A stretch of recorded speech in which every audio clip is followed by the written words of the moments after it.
Welcome to the Unstoppable Recording Machine Podcast, brought to you by Line 6. Line 6 is a musical instruments manufacturing company that specializes in guitar amp and effects modeling and makes guitars, amps, effects pedals, and multi-effects. We introduced the world's first digital modeling amp, and we're behind the groundbreaking Pod multi-effect, which revolutionized the industry with an easy way to record guitar with great tone. Line 6 will always take dramatic leaps so you can reach new heights with your music. And now your host, Beau Burchell. Welcome to the Unstoppable Recording Machine Podcast. I am not EYAL. I am Beau Burchell. You've been tricked. I'm taking over the podcast for this month. And my very first guest here is a longtime friend of mine. His name is Jeremy Griffith. He's one of the biggest worship mixers there are out there right now. He does all the huge worship records, as well as lots of heavy bands. Like he's done Norma Jean, Under Oath. He's super crazy good. He's a person that I can bounce mixes off of. I've talked about that before, how important it is to have someone that you can trust to know your mixes and see if you're on the right track when you're mixing projects. But yeah, here he is. Jeremy, what's up? What up? So we first met in San Francisco at the Pound. Dang, on it. I never forget it. That was 2004-ish? Maybe. Our record came out in 4, but we were touring a whole year before it. It might have been 3. Wow. You guys had kind of just started too, but you were already huge. Like 2 shows in, and you're huge. And that show was with Avenged Sevenfold as well.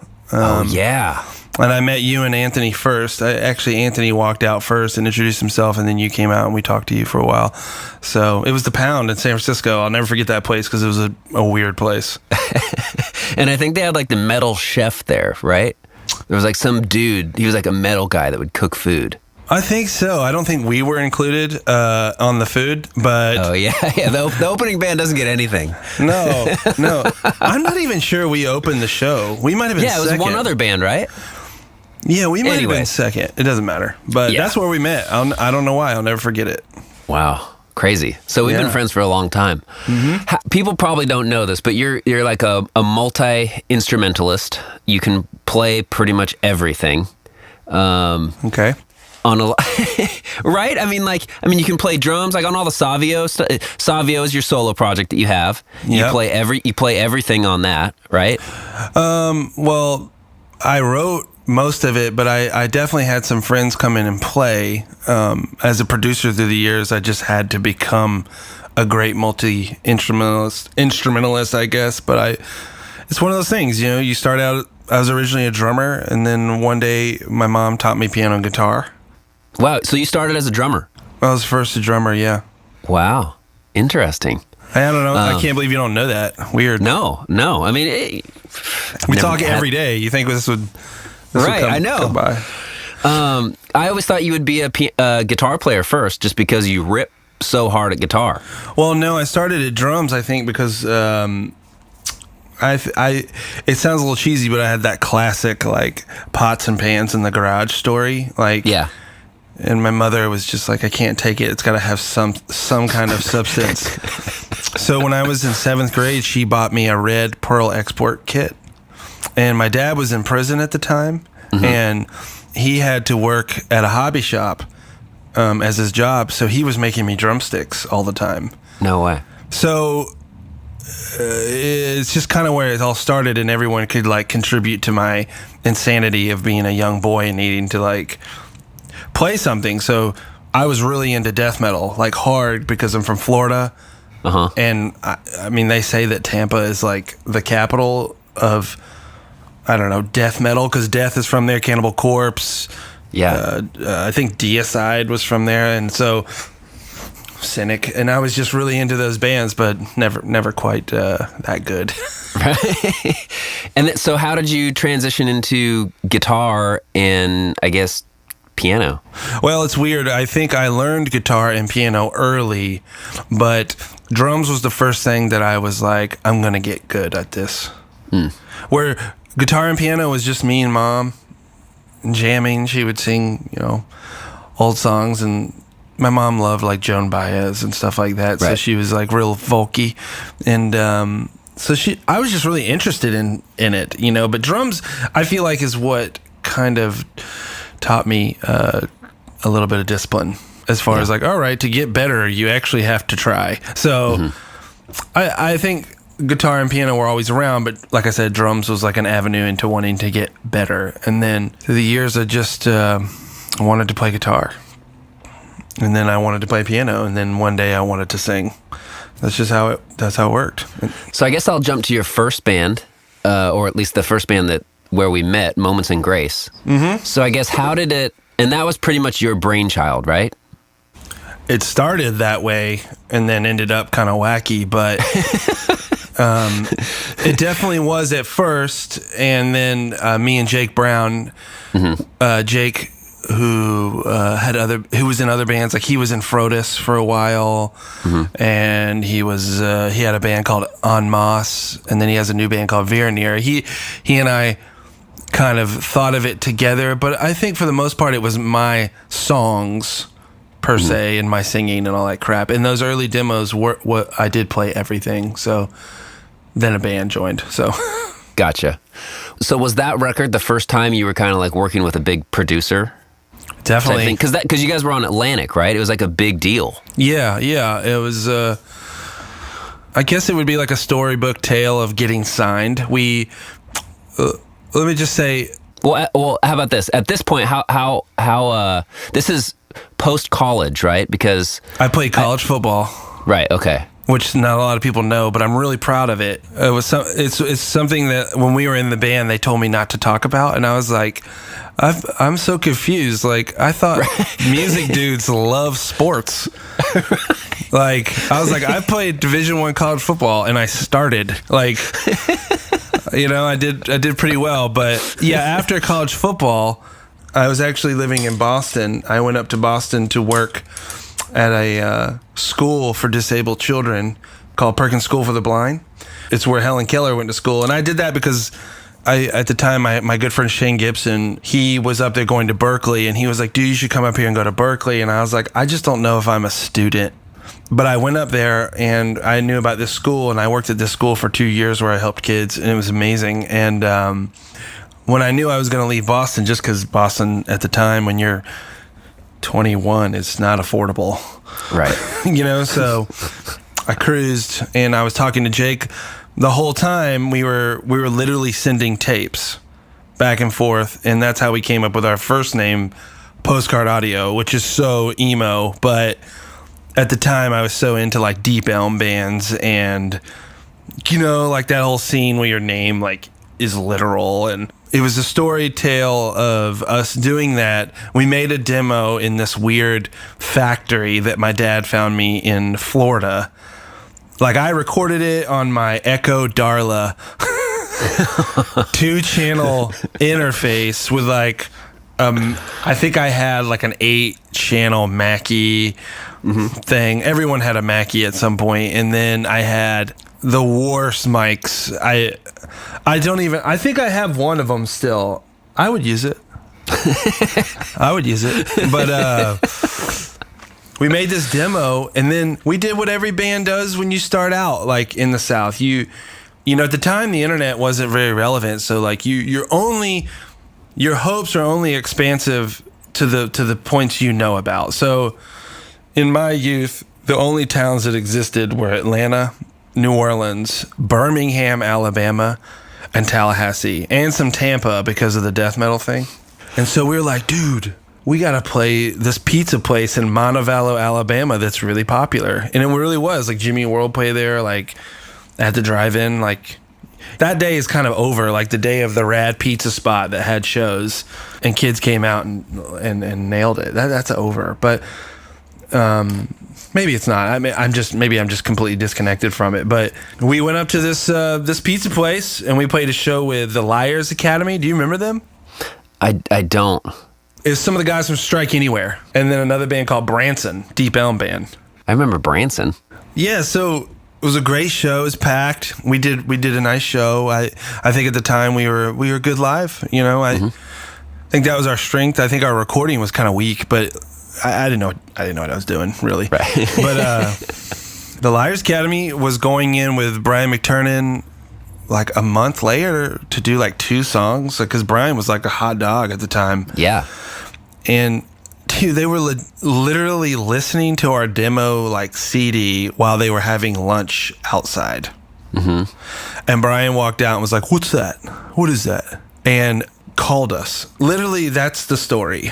It wasn't like, you know, our manager got in touch with a publicist and that publicist knew this girl and this girl knew Brian. It was literally they were eating and he walked out and heard So basically you were just good and the right person heard it at the right time and wanted to move on it. I don't know if we were good. I think he just saw a potential. And then he met me and he was totally bummed about how big of a guy I was.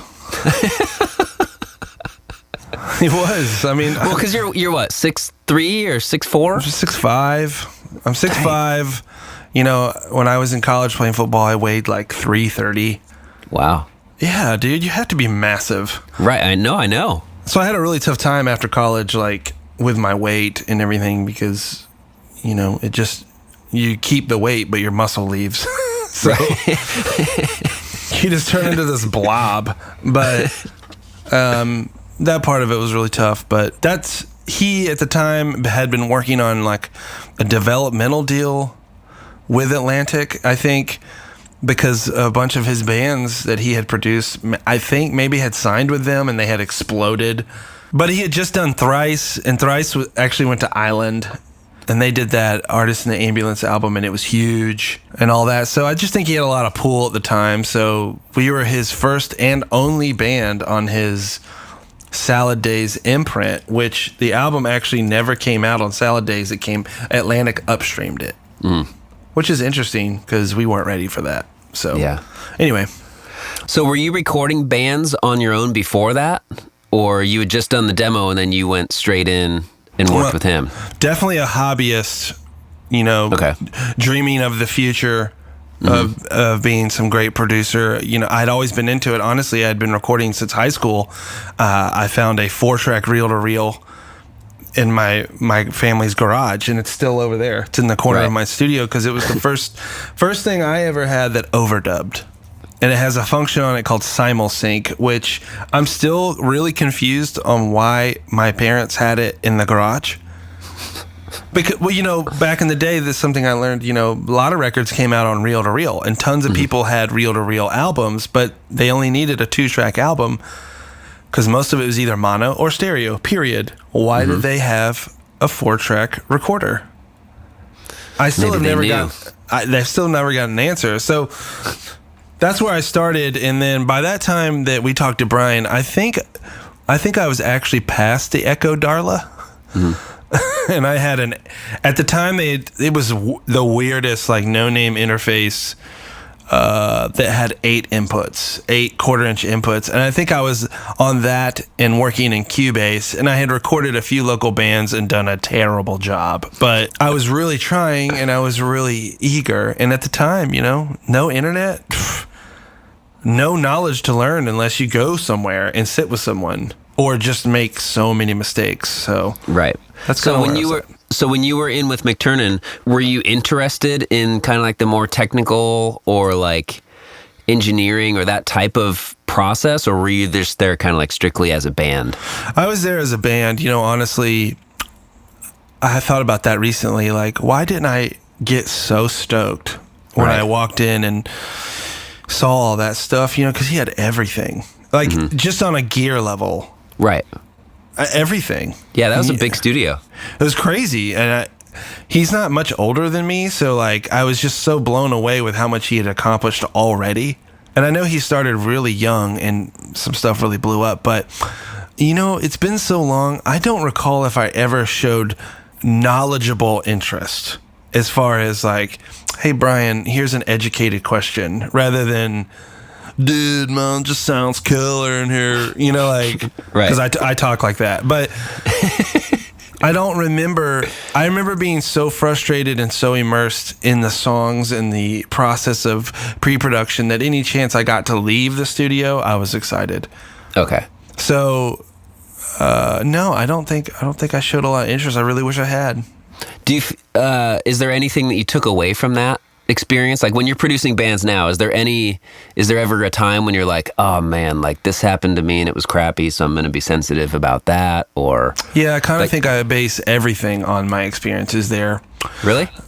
Yeah, I know exactly how not to treat artists. And honestly, when I first started getting a chance to work with bands like that were decent, I kind of went into it with a bad attitude. Like I felt like I was mimicking McTurnan, where Brian was, I think he was very good, but he was pretty mean about a lot of stuff. And early on, I feel like I felt that's how it had to be done. And maybe at one point for him it did, because to get the best out of somebody and not have unlimited options as far as Pro Tools and everything, where now we can really help people out. Right. back then you just couldn't. So I think that's where his mentality came from. But I knew from my experiences with him that I was never going to treat the people I was working with like shit. Did I do it? Sure. I know I did it a few times, and I've had battles with clients, and I've tried hard not to, and sometimes that my early methods shine through sometimes, and I don't like them. But I knew that I wasn't going to treat people the way he treated people, and I made a conscious decision. And maybe it's more recent, I don't know if it is, but I really just want people to be happy. I want to enforce the way I feel about the songs in a constructive way, but I don't want to do it in a demeaning or a negative way anymore, period. So I learned that from Brian, and I don't even know if he knew he was doing it. I just know that it really affected me for like my entire life. Not kidding. Like, wow, how intense it was. No, I mean, it's crazy. I mean, like, I kind of feel the same way. Musicians are very, I don't want to say sensitive, but, it's like fragile. When you're dealing with an artist, you have a person who has very specific feelings and is very in touch with, you would think they're in touch with their feelings, but sometimes they're wrong. But anyways, like, like the way you get treated in these situations is a big factor on, especially like if you're thinking about like, retaining work, like the way if someone treats you like crap, you're definitely not going to want to come back to them next record. Well, it's funny you say that, because I know so many people who were really close with Brian. Right. Yeah, I just kind of figured out that he didn't really like who I was, and he loved my music and he loved my singing, but he honestly didn't like who I was and what I wanted to be as a creative, I guess. So we just didn't get along, but he was really close with a lot of people. I honestly hate like slamming him these days, just because my experience with him shouldn't reflect everyone's. So. Right. Yeah, I mean, it's just your experience. It was really rough, though. I mean, he really, there were a lot of other things beyond the music that really like messed me up. But so I guess after that, like what, there was one EP two EPs actually, this band City of Ships. Yeah. And I thought those were awesome. So let's see, that would be 2004-ish that you were doing this. How long after was it when you started doing bands like that? Man, I think that was like right after that. Maybe 2005, 2006. So it sounds like right after the band, then you jumped right into recording then, or producing. I think I was doing the classic band guy thing where you're like, well, I can't get out of music. Right. This is who I am, man. Right. But I think it actually was, and so I really wanted to keep going. And at that point, I had really changed my thinking on gear and what I wanted to learn. I wanted to be really good. So I got lucky with City of Ships, man. They were really young and they rip. Yeah. It ripped. And so I did that in Florida on a Digi O2 with a Yamaha O2R console. Did you have like a home studio or anything, or what were you doing? I had like a little home studio rig, but I was using this weird studio in St. Augustine, Florida called Toes in the Sand. And it was a radar studio, so they had a radar rig. But I mean, honestly, at that time, I'm like, what do I do with that thing? So they let me bring in my O2 rig and hook up, and Pro Tools LE. You know, I think I had 32 tracks, maybe, which was insane. So much power. So, so you started doing those, and then, I mean, it looks like. Oh man, I'm just looking at your discography right now, and I'm seeing The Secret State, and that was a record that we did together, and I guess that would be a whole podcast in itself. Oh my God, poor those guys got it's insane. I can't even believe that story. So I guess how do you go from doing just kind of like, you know, like you said, like City Ship's kind of like a young, unknown band to then all of a sudden it's like Under Oath, Seosin, Norma Jean, you know, like much like bigger bands. Like how did you make the jump to that? Well, I think Seosin, you know this, I feel like I owe to Seosin taking a chance on me and asking me to come in and help on vocals and stuff like that. And I mean, really, Seosin's like my first big job, you know, because at the time, well, the first one. But I mean, you were doing like programming on, you know, 4-Letter Lie. You did Under Oath. I mean, like some stuff on Under Oath for Lost in the Sound. Those all came after Seosin. So I did Seosin, and it just really helped me have that name to attach to my name. And then Norma Jean, I had done a ton of small bands here and there. Bands were actually traveling to me, but they were all very small. Some of them were on very small labels and what have you. And Norma Jean actually heard that City of Ships recording. And they were like, this is the best ever. Because let's just be clear, City of Ships just rips. Yeah, they're great. They made me look great. I think I made a nice recording, and I listen to it now, and I'm like, oh, there's so much I would do differently, but not at all. It's just like so good. It's really loose, but it's really beautiful and chaotic at the same time. But they heard that, and it was funny at the time. I was renting the B studio at Glow in the Dark, Matt Goldman's studio, which a lot of people confuse with I worked for Matt. I never worked for Matt. We worked together on a few things, and maybe he would have me do some things with him because at the time he was huge. Yeah.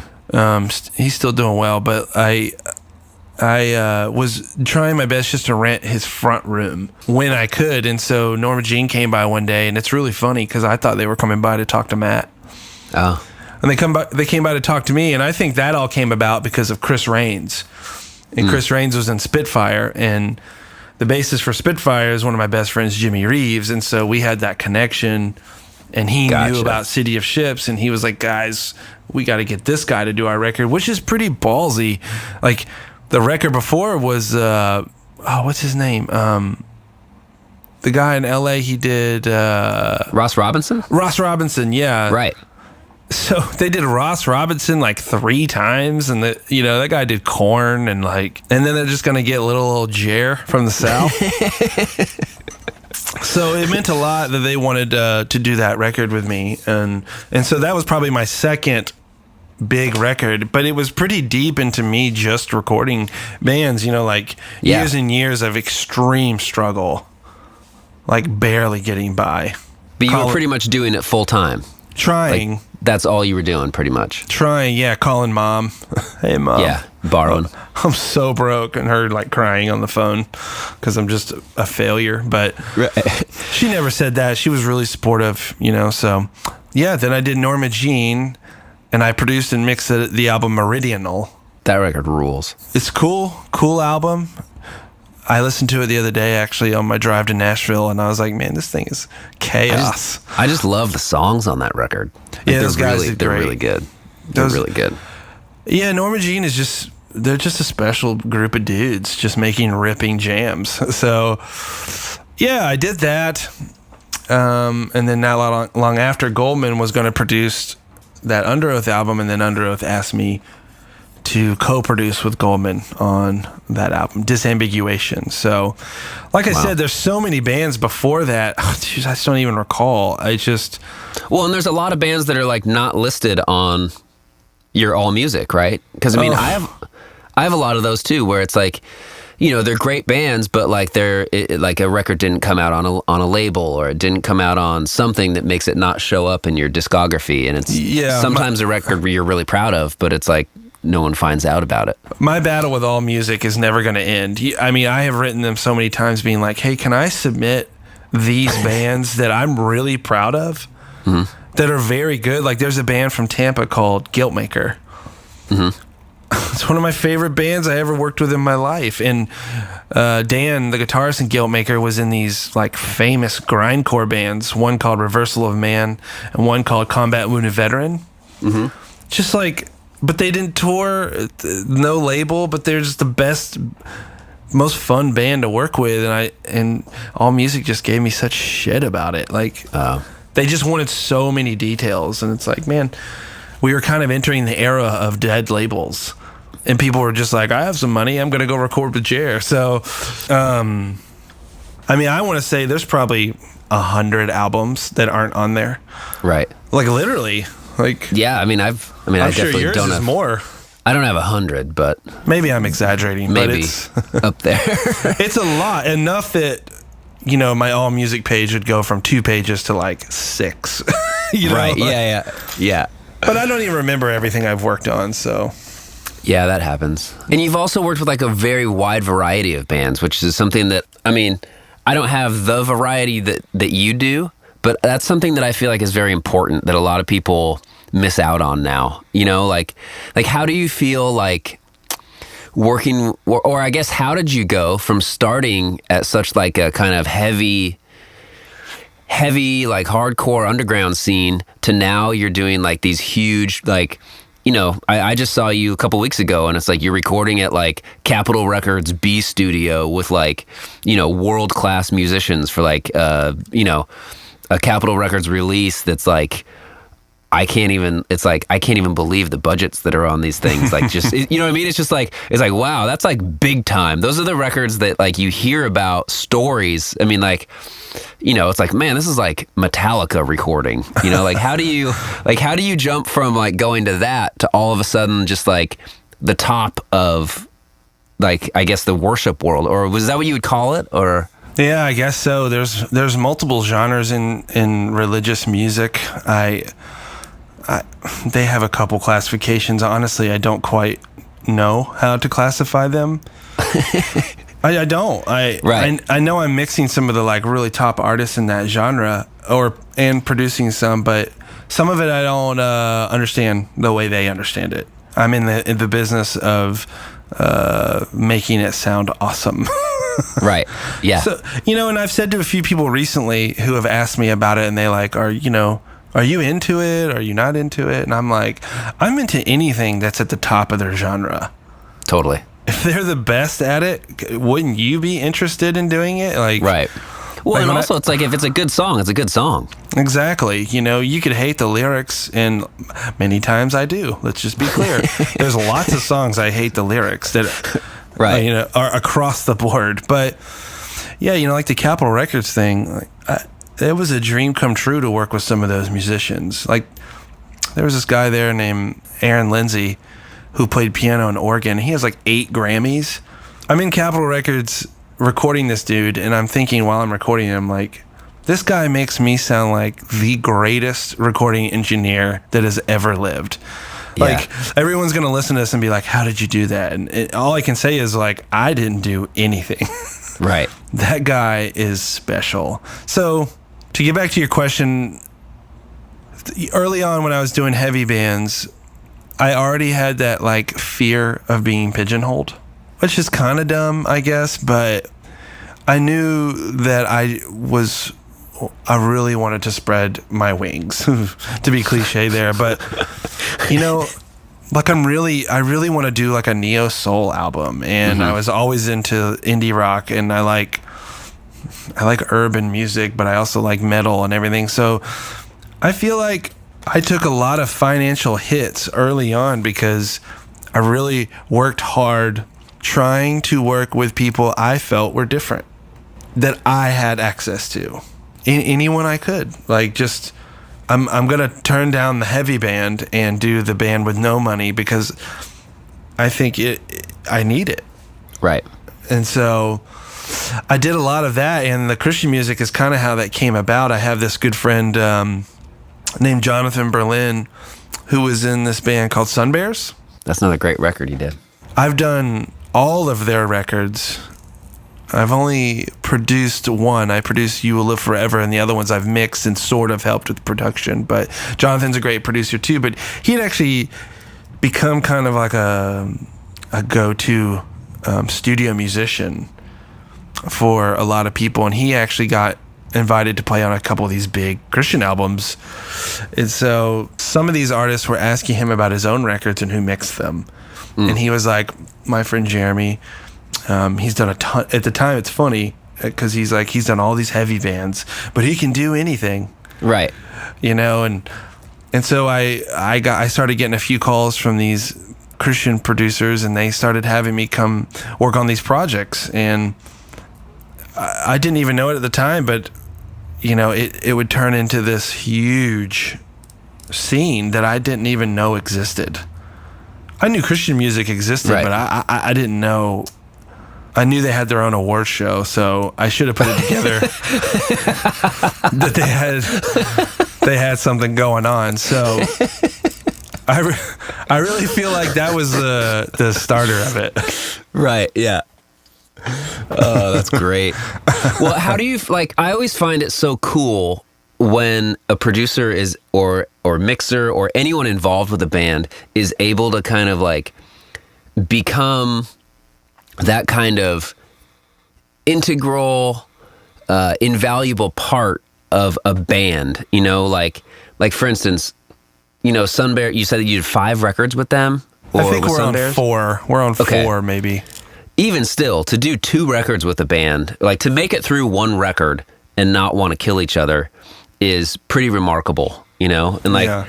I have a couple bands where, you know, it's like, oh yeah, I've done like, you know, 3 records for this band, 2 records for that band. But like, what do you think is do you have a strategy, or do you have any like qualities or characteristics that you feel like contribute to you being able to continuously work with like certain bands? Like I know, like, you know, Corey from Norma Jean, like loves working with you, you know, like how do you get these, like, what is it? Tell me your secrets. Tell me your secrets. How do you do that? Good question.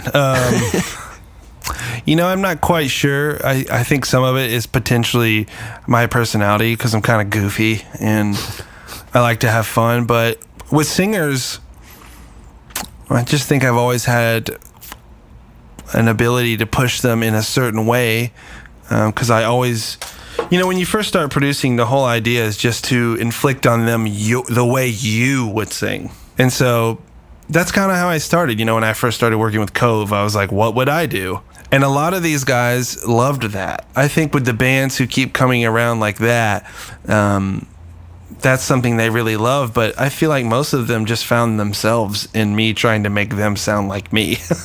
Gotcha.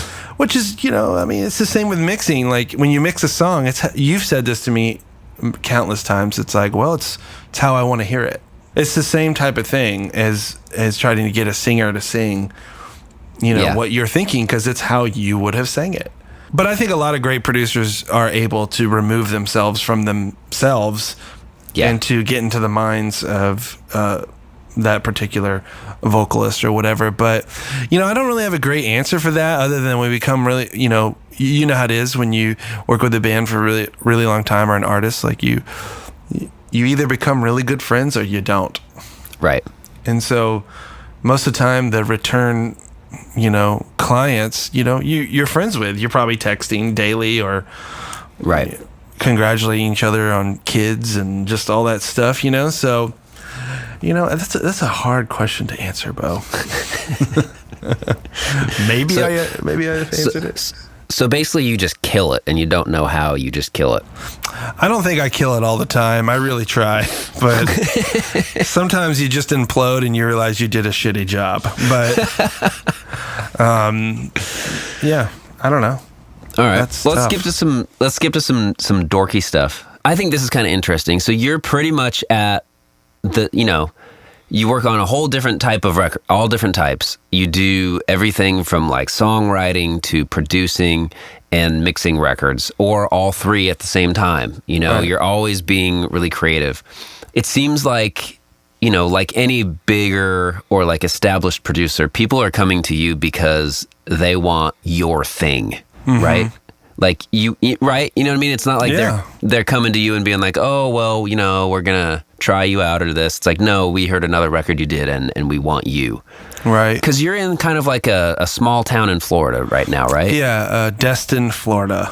Actually, and Fort Walton, right? Yeah, but I say Destin because Destin's a destination for vacation. Oh, okay. Gotcha. Big time. So you're there now, but like you've been in Atlanta, you know, in New York City for a while. You've moved around a bit. Do you feel like your location impacts your work at all?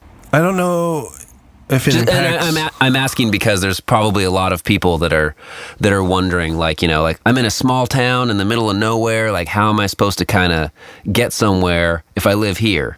You know, like I couldn't have done it at the beginning. Okay. I couldn't have been here, but. You know, I think the advantages of being in those places is just talking to people and seeing people and, you know, being down the street. Like, I think about you a lot. You're a California dude, so you're just there. That's who you are. That's where you're from. But, you know, if I was a label guy in California, you know, I would be like, well, Beau, he's down the street. Let's go see him. Let's talk about this. You know, you're in. I think for me, I'm at a disadvantage in some ways for those types of conversations or just, you know, general mingling. You know, I don't, some people call it schmoozing, and maybe it is, but it's really about making friends in the industry for real.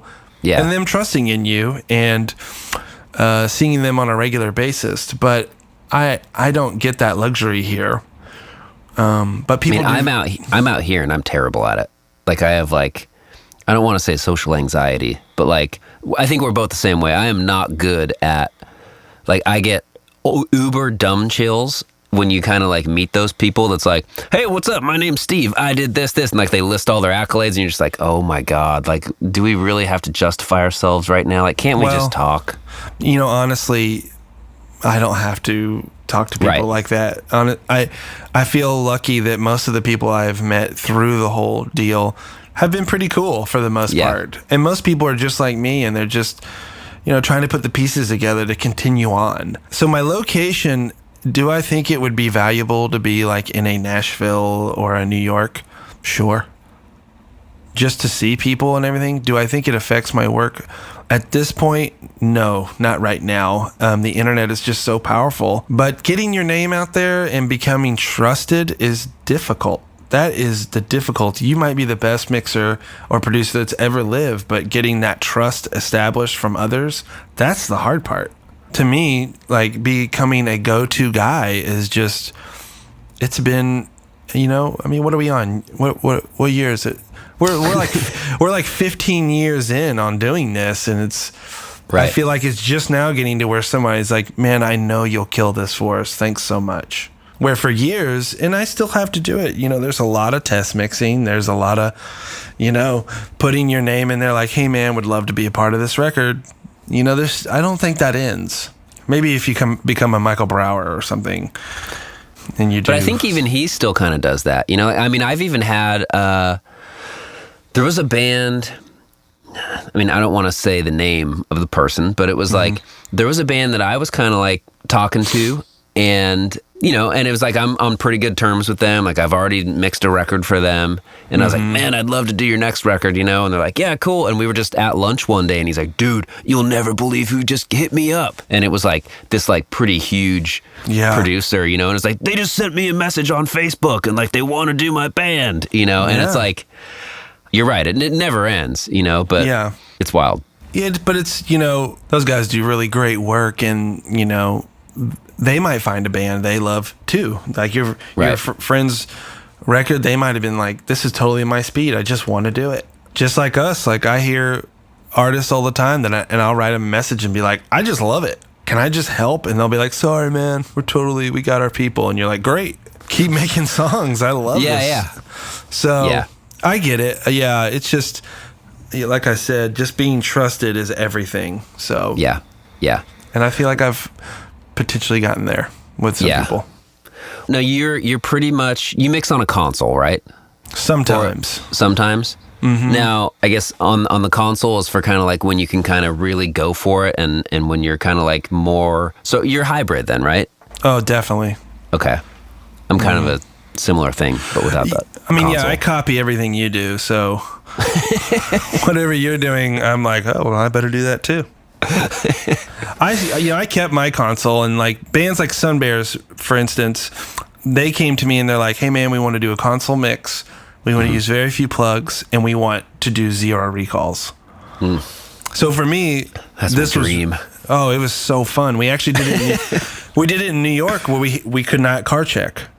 Wow. Yeah. So they came up, and we did the files right there, and I would mix a song, and a song would take me a while because they're so kind of nuts. Like it's very just psychedelic rock kind of Beatles. And I'd mix a song, I'd turn around to Jonathan and I'd be like, so what do you think? And he was like, it's awesome. Can we change this and this and this and this? And he'd have a massive list because he's so good. And we would change it and he'd listen to it and he'd be like, that's better. Okay, print it. And we would literally print it, and then right there on the spot, we'd print the instrumentals, all the alt versions, and every stem. So each song was a full day. Wow. You know what I mean? Just because there's no offline bouncing with your Neotech. Right. Yeah. So records like that, there's a few songs I did on 5 Iron Frenzy, their album I produced, Engine of a Million Plots, that I think I did like 4 songs on that album on the console and the rest in Pro Tools. I don't remember why. I think some of the other ones I knew would just be a little bit more back and forth with Scott, who co-produced it with me, who plays bass and writes a lot of the songs for 5 Iron. So, yeah, I'm definitely a hybrid these days. Like on these really big Christian records and stuff, I'm doing Pro Tools with a good amount of outboard through hardware inserts and stuff like that.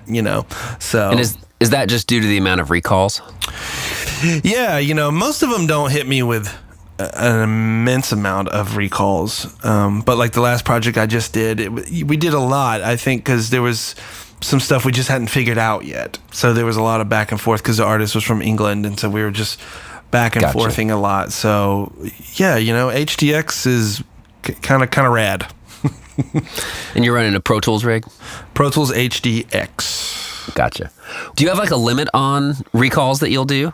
What's your approach on it? I guess, do you kind of let them do what it's like, oh, okay, cool, well, I'll go down this road and explore it, or do you kind of cut them off, or is it case by case? After 2 recalls, I write this email. Hey, guys, maybe I wasn't the right person for the job. Like, I do it just because I'm like, if we need to keep doing this much stuff that I feel is completely irrelevant, that you think is going to make all the difference in the world, then maybe I did something wrong. And usually they're like, no, man, we're just being really picky. And at that point, I'm like, all right, cool.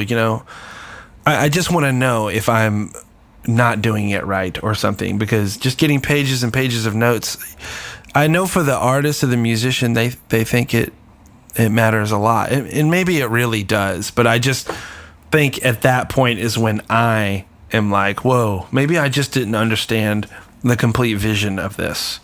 And I was like, I'm not trying to be rude or get out of it, and I really appreciate everyone wanting to use me, but my first mix, I'm usually really happy. Yeah, me too. Like very happy, and I'm like, wow, that's how I wanted to hear it. Sometimes I don't get it right. We're humans, and they'll be like, hey man, we're a little off there, and then I'll change it, and then I'll be like, they were right. Totally, yeah. But sometimes, most of the time we don't go past 2 recalls ever. Mm-hmm. I mean, I had to say it's pretty rare for me. Yeah, I think once you get to that level, you know what I mean? It's like if you get to that level where you should be able to do a mix, and it's like, yeah, it's pretty much done, and this is how it's going to be. It's locked in. Yeah, you can adjust a few levels here and there, or maybe you might want something filtered or an effect that like maybe you didn't see creatively, but for the most part, the mix is the mix, Yeah, and a lot of it has to come from my end too, of preparing the people to prepare the files. So for years, I don't think I was giving people adequate information on how to set it up for me. Mm-hmm. And so now I have this huge, list of things that I want you to do that basically protect the client. Right. And then they send it to me and I'm like, oh, I totally get it. And when they do that, I mix the song and usually the email back was, you nailed it. And you're like, perfect. So, So do you feel like that's helped you a lot? Oh, I couldn't live without it now. What are some things in there that you're like that have really helped within that list? I mean, obviously there's the whole whatever DAW you're working in, print continuous files so I can import them into here. But Is there anything else that's... Well, I think a lot of producers sometimes don't trust themselves with effects and cool moves and stuff, but I think sometimes they forget that is production. And so they'll take all that crap off and then they'll send it to me and then they'll ask me, hey, why didn't you do this? And I'm like, because I didn't know to. Yeah. Like the whole beginning of the song, the drums aren't filtered. And I'm like, you're right. They're not filtered because you didn't filter them. And they're like, what do you mean? I thought you would know. And they're like, we sent you a rough mix. And I'm like, oops, right. And so, it's more about that now. I want them to prepare it where they're happy. Right. And they can give me, I want them to print their effects, filter drums, but give me the original. Maybe I can do it a little differently that makes it come through in a better way. Right. Or something like that. But it makes mixing really fun when everything is prepped to their liking. And then you mix it and then they're thanking you for making it sound as good as it does. But you're like, well, you produced it correctly by giving me all the stuff I needed. So that aspect of it has really, really helped me. Yeah. I feel like that's another one of those things where it's like, as a mixer, you're kind of being hired to take to, what do they call those races? Like when they hand off the baton. Why am I blanking on that? It's a medley? Relay race. Relay. Yeah. You know what I mean? So it's like the producer has done all of the tracking and like the producing, and at let's just say 400 yards, he hands the baton to you and now you take it across the finish line. Totally. But like when they get to that 400 yard mark and then they take everything out of the session, well, it's like they've just put you back to the 100 yard mark. And now totally. You have to, you know what I mean? And it's like that, that's just really smart, I feel like, because I almost like it sometimes if they can almost send the session to where it's like at their rough mix point. No, totally. Yeah. And then I can take it beyond. Yeah. I prefer just WAV files. Like I hate the busy work of setting up a session. And I know some guys have like 3 assistants and they don't even know what that means anymore to set it up. Right. But for me, when I get WAV files and everything's printed, dude, I'm rolling quick. But you're right. It's just, that was a problem for years where I just couldn't get it where they had it. And it's like, I don't think this is my fault. And then for a while, it made me feel somewhat like I was lazy, like asking them to do these things. But it's just not the case. It's just production. Right. I have to have what you did. There's that process. Do you have do you use like templates or anything? Or do you have any kind of like standard import audio things that you use on, is there any things that you find that you use on every session? Do you have like a template thing, or do you just start from scratch every record? Well, you taught me how to make my own create new track templates, basically. And that's kind of where I'm at now, where I've created multiple templates depending on the type of song I'm recording. Mixing. So, you remember how you taught me early on to make, create new track, and I can scroll down and basically create my own presets. So I have like 5 now, depending on the song, which will have a certain verb, a certain modulation, a certain short delay, a certain long delay, and maybe a certain slap. And I'll set those up, and I'll say a song I feel like can be a little bit more like Raw Dog and a little more indie sounding. Might have a plate plug with a really fast slap with some kind of really affected Telray long delay. And then say a song is cleaner and I'm using like an IRL impulse response verb with a really clean delay. You know what I mean? I do stuff like that, and I set up just certain routing from the get-go, but I think each song actually is pretty unique. I use different bus compressors on my drums and bass and everything depending on the song. Well, a lot of times I'll import the data and I'll listen to it and I'll be like, whew, kind of intense on this one, not what I wanted. Right. If I'm doing like a chill song, so I just approach it a little differently. But like the way you taught me to do those create new tracks things has saved me. So Yeah, it saves a lot of time. it's amazing. Thank you, Beau. But yeah, I have different stuff I use from track to track. But honestly, like now I have like so many plugs and so much like gear. I'm trying to do something different. Like I don't want to get bored. Yeah, so it's just mainly out of like boredom. Not trying to fall into a rut, I guess. I do have the exact same music bus on every song. I use the TK audio and the P38, and then I have those two warm audio EQs that we both have that we love. Those are great. They're great, and that is always on my music bus. Mm-hmm. That's probably the only thing that is standard for me. And then as I get the album going, then I create new standards for that particular record. Do you understand? Yeah, totally. So you're kind of creating the sound of the record.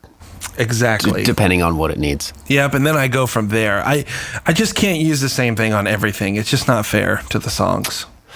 Yeah, it's funny. Like I always envy like those people that like just do like 150 BPM rock ballads, you know, man. or like they only do grindcore, and like they're able to like have those kind of templates just ready to go, and it's like that's my thing that I do.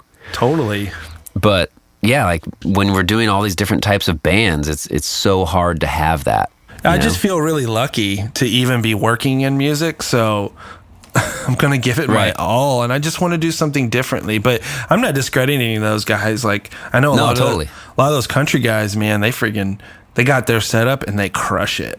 Yeah. And they're so good. That's just not my thing. Yeah.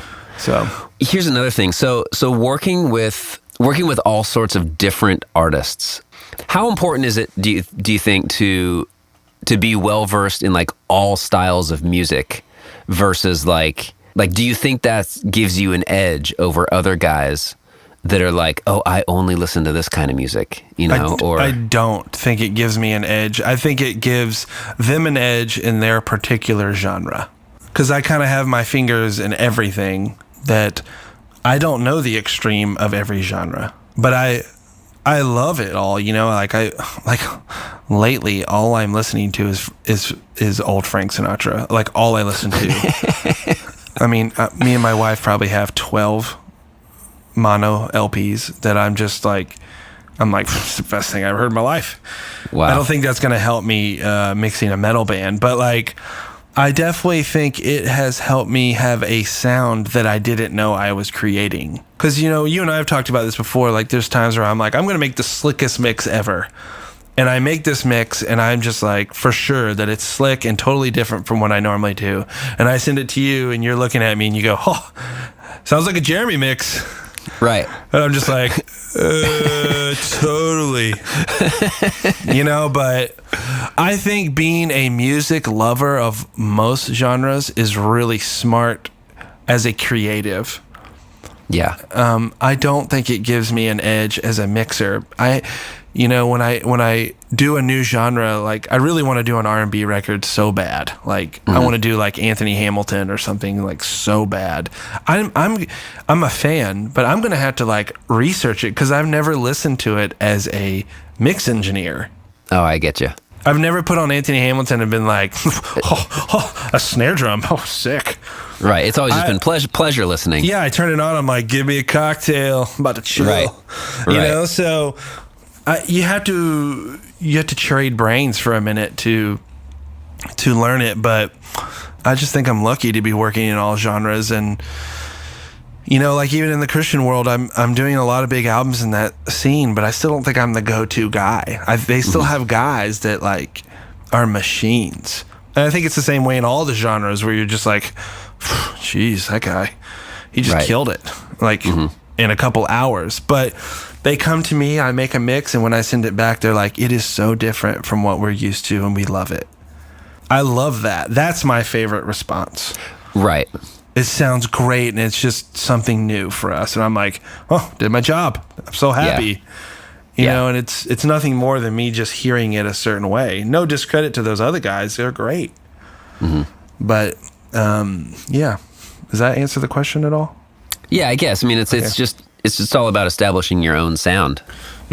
Yeah, and like this 100 Suns record that you just mixed, that I mixed a few songs and they were like, we're just not feeling it.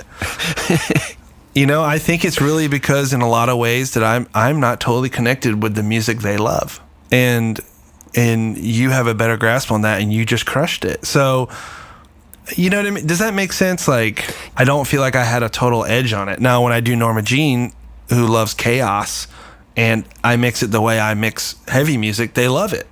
Right. You know, so it's just... No, it's the same way. I mean, like, I was just talking to someone about, you know, like metal production. Because for me, the way I hear drums is a way more natural sound. Whereas, like, you know, drums now on most metal records, it's like, man, a snare drum does not sound like that, you know? And you know what I mean? Or it's like the drum kit is just so hyper real and extreme that like, it's just not really how, like, I hear drums. You know, I hear it more as like a kit and like in a room rather than like cannons going off like in a canyon, you know? It's just a fight. It's just a machine gun fight. Right. Every metal song. Right. But I love it too. I love it. But it's like I have such a hard time doing that. Like getting those drums to the point where it's like, whoa, those are like so crazy insane. Mm-hmm. And my problem has always been that when it comes to any sort of soft passage, I'm so concerned with someone knowing or like being able to tell that I used samples, you know, or like we've had this talk a lot. Yeah. Like I like, it's like a huge insecurity of mine where I'm like, cause for me, whenever I hear samples, especially on like soft drum rolls or like, you know, any sort of fills, it just completely takes me out of the feeling that I was in of the song. Totally. So, but it was interesting talking to this one guy. He's like, yeah, man, like you just gotta like, you know, and like what you're saying, like knowing the artist or the genre that you're mixing for. And it's like, dude, these dudes don't care about like the few small snare hits that sound like they're actually hard hits, but just really low in volume. Yeah. You know what I mean? Like they don't care about that. I will say though, you're the best at it. Like, I know there's been a few times where you've literally said to me, it sounds samply, and I'm like, I don't think I hear anything other than rad drums. Like that last thing you just sent to me that you recorded in downtown LA, it was incredible. Like I was like, this is how drums should sound for the rest of my life. This is it. Right. This is it. This is the drums I always wish I'd hear. Here they are. Yeah. So I ended up not getting that mix because it didn't sound punishing enough. Oh, thanks guys.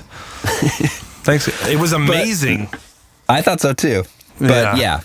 Anyways, do you attack a heavy record any different than you attack like a regular record? You know, I don't know because I just kind of go into it.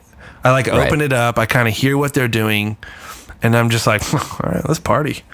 You know, I feel like sometimes I'll actually start the heavy record and I'll mix it, and then I'll reference something else that I feel like is similar just to see where I'm at. But I don't think I start any of them very differently. I think with the heavy record, though, I have to start with the core instruments rather than say like a more indie band. Like there's this band Old Sea Brigade that I've produced and mixed. They're great. I always start with his core, so his like acoustic and his vocal. That's where I start. There might be drums and bass and orchestra behind him, whatever. But that's where I start. Where with the heavy music, I start with, you know, drums and guitar. And I just get those where it's like, this is the craziest thing I ever heard in my life. Then I sneak in some bass and then vocals. I think maybe the order in which I do things is a little different. But I don't think I approach it much differently. You're still going to end up making it like the song that you want, the way you hear it. Exactly. And whatever route I have to take to get there, I don't care. I don't need a system to tell me. I feel like the systems are there to help me do them quicker, maybe. Yeah. So. Oh, here's, you know, we were talking about how a while ago you were mixing I remember it specifically because I've ran into the same issue. So you were mixing a record and we were talking about the snare drum. And you were saying how, like, I think I mentioned the snare drum was dark, and your response was, like, no, man, I think it's good because I'm already boosting, like, 4 dB, and when I tracked it, I also added, you know, like, 6 dB, so I'm already at 10 dB. Okay. Now, I just found that so interesting because I feel like a lot of the times when you produce a record and then mix it, sometimes you're at a disadvantage because Always you know what I mean? Disadvantage. Yeah, like you know what went into the tracking. Yeah. So right there, you were scared to add the extra dB that it needed to get to where it needed to be because you knew how it was tracked. No, you you're know? totally right. I have to use separate brains. So in this last record I did for this guy named Matt Redman, I engineered it and co-produced. And when I was mixing it, I had that dilemma so many times where I was just like, okay. I was nailing the room mics. You know what I mean? Just like, I can't nail them again. Right. You know, just like you said, but I did it anyway and it turned out fine. But I think sometimes you just have to have a separate brain. And so lately when I've been producing something and I have to mix it, I actually take an extra step in the middle to do a mix setup session. So I'll actually act like I'm the producer preparing it for mix.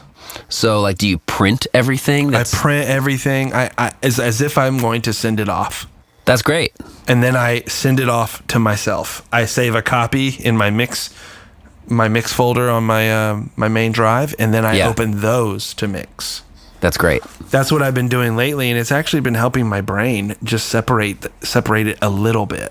Where before you see the chaos of your tracking, where if you're moving quick, like, you know, you're like, okay, we're about to do a backup vocal, create track, shift Apple in. Right, yeah. 12. Right.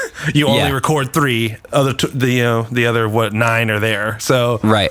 I get rid of all that stuff, and I just kind of, try to create a different side of my brain to mix. And that's really been helping me. I know it sounds like an extra stupid step, but it really is smart. No, it's very smart. I mean, all it really is just proper session management. You know? Totally. And when I copy the session over, I only copy the main playlist. I just make sure everything's committed. Right. Everything's crossfaded. I've already cleaned up, if we need to clean up the toms or whatever. I've done everything I could as if I was sending it to another mixer. Yeah, because when you're producing a record, sometimes it's easy to get, to slack on stuff. And absolutely. It's so like, easy. oh, well, I'm just going to start mixing this. It's already kind of, yeah. Let's jump into this, man. I'm killing it. Yeah. So. Yeah. Well, dude, I got to jump because I have a session coming up. Sick, bro. It's been awesome. Yeah, dude. Thanks for having me on your podcast or your borrowed podcast. Yeah, on my hijacked podcast. Oh, sod it. Yeah. Thanks for talking to me. Yeah, thanks again. And if you guys want to check out some of Jeremy's work, it is JeremySHGriffith.com and check out all of his stuff. Write me an email. Talk to me. I don't care. Hit me up on the contact page and just ask me some questions if you even care to. Or stop by your destination, Destin, Florida, right? Yeah, don't do that. Just show up unannounced. I like my privacy. Thanks, Beau. All right, cool. Well, thank you guys very much, and talk to you soon. Peace. The Unstoppable Recording Machine Podcast is brought to you by Line 6. Line 6 is a musical instruments manufacturing company that specializes in guitar amp and effects modeling and makes guitars, amps, effects pedals, and multi-effects. We introduced the world's first digital modeling amp, and we're behind the groundbreaking Pod Multi-Effect, which revolutionized the industry with an easy way to record guitar with great tone. Line 6 will always take dramatic leaps so you can reach new heights with your music. Go to www.line6.com to find out more about Line 6. To get in touch with the URM podcast, visit urm.com/podcast and subscribe today.